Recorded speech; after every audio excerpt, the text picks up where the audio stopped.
दोस्तों, अब से 48 घंटे के बाद यानी 27 अगस्त से भारत के ऊपर 50% टैरिफ लग जाएंगे और अब इन टैरिफ से बचने की कोई उम्मीद भी नजर नहीं आ रही, क्योंकि अमेरिका के वाइस प्रेसिडेंट जेडी वेंस ने साफ कर दिया है कि रूस के ऊपर प्रेशर बनाने के लिए भारत के ऊपर ये टैरिफ जरूरी है और ये टैरिफ इसलिए अमेरिका के द्वारा लगाया जा रहा है। अब ये टैरिफ जब भारत के ऊपर लगेंगे तो भारत से जो सामान अमेरिका के अंदर जाता था यानी भारत का जो एक्सपोर्ट है वह बुरी तरह से प्रभावित होगा। लेकिन ऐसे वक्त में चीन से एक उम्मीद दिखाई दे रही है, क्योंकि पिछले 4 महीने के जो आंकड़े भारत और चीन के ट्रेड से सामने आए उसने सभी को चौंका दिया है।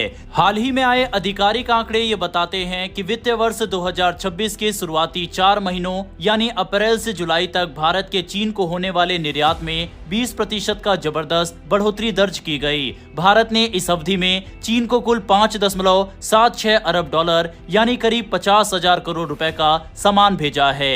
यह बढ़ोतरी इसलिए भी अहम है क्योंकि पिछले साल भारत के चीन को होने वाले एक्सपोर्ट में काफी गिरावट आई थी। अगर हम महीनों के हिसाब से देखें तो हर महीने निर्यात लगातार बढ़ा है। अप्रैल में 1.39 अरब डॉलर का निर्यात हुआ, मई में ये बढ़कर 1.63 अरब डॉलर पर पहुंच गया, जून में 1.38 अरब डॉलर और जुलाई में 1.35 अरब डॉलर का एक्सपोर्ट हुआ। इसका मतलब है कि चारों महीनों में पिछले साल के मुकाबले बेहतर आंकड़े रहे और एक स्थिर बढ़ोतरी देखने को मिली। खास बात यह है कि मई का महीना सबसे मजबूत रहा, जिसमें भारत से चीन को सबसे ज्यादा सामान भेजा गया।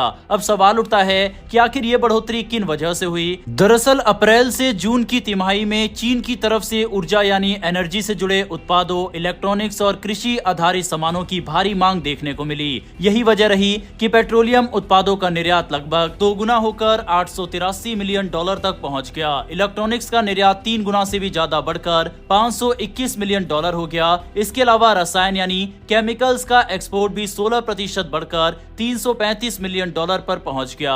गहनों और आभूषणों के निर्यात में भी काफी बड़ी छलांग लगी और इसमें करीब 73% की बढ़ोतरी देखी गई। ये सब दिखाता है कि भारत की प्रतिस्पर्धा यानी कॉम्पिटिटिवनेस बढ़ रही है और दुनिया के बाजार में भारतीय सामान की डिमांड लगातार मजबूत हो रही है। कृषि क्षेत्र की बात करें तो यहाँ तो कमाल ही हो गया। तेल से बने खली यानी ऑयल मिल्स का निर्यात 2600% से भी ज्यादा बढ़ा। चावल का निर्यात 1300% से ऊपर बढ़ा और तेल बीजों का निर्यात 1700% से ज्यादा की छलांग लगाकर चीन के बाजार में पहुंचा। इसके अलावा मसालों में करीब 22%, चाय में 94% और समुद्री उत्पादों में भी हल्की लेकिन सकारात्मक बढ़ोतरी दर्ज की गई। रेडीमेड गारमेंट्स में भी लगभग 15% की वृद्धि हुई है। अब दोस्तों, हम जो इन उत्पादों की बात कर रहे हैं, अमेरिका के टैरिफ के बाद इन उत्पादों पर ही सबसे ज्यादा असर पड़ने वाला है, क्योंकि भारत से काफी सारा ग्रोसरी आइटम और चावल वगैरह और कृषि से जुड़े उत्पाद अमेरिका के अंदर जाते हैं। ऐसे में टैरिफ के बाद इनकी सप्लाई बुरी तरह से प्रभावित होगी और भारत को नए मार्केट की तलाश होगी। ऐसे में अगर ये आइटम चीन भारी मात्रा में भारत से खरीदता है तो ये भारत को काफी मदद करने वाला है।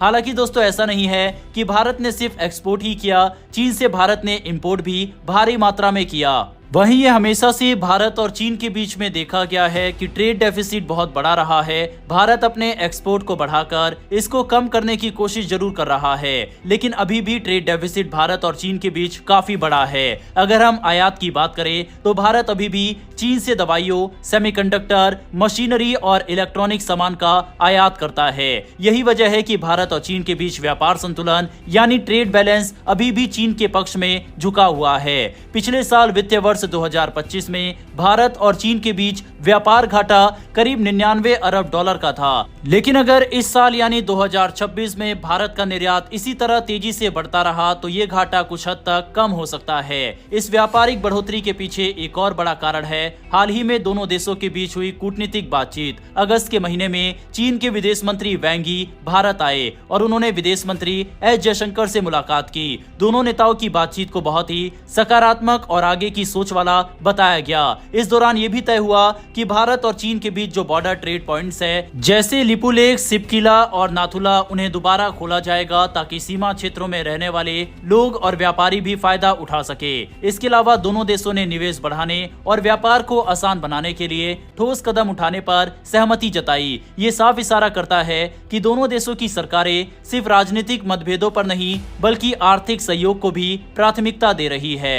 वहीं अब जिस तरह से चीन और भारत करीब आते जा रहे हैं। चीन के विदेश मंत्री का भारत आना और भारत के प्रधानमंत्री नरेंद्र मोदी अब चीन के दौरे पर जाने वाले हैं। ऐसे में उम्मीद लगाई जा सकती है कि चीन भारत से और भी भारी मात्रा में सामान वगैरह खरीदेगा, जिससे ट्रेड डेफिसिट कम हो। इसके अलावा अमेरिका के टैरिफ से भी बचा जा सके।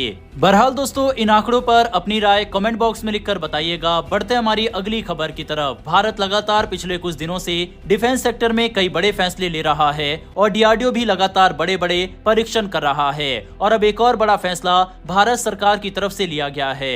भारत की नौसेना की ताकत को और ज्यादा बढ़ाने के लिए केंद्र सरकार ने बड़ा कदम उठाया है। करीब 6 महीने की देरी के बाद अब रक्षा मंत्रालय और मझगांव डॉकयार्ड लिमिटेड को अनुमति मिल गई है कि वह 6 एडवांस पनडुब्बियों के निर्माण को लेकर बातचीत शुरू करे।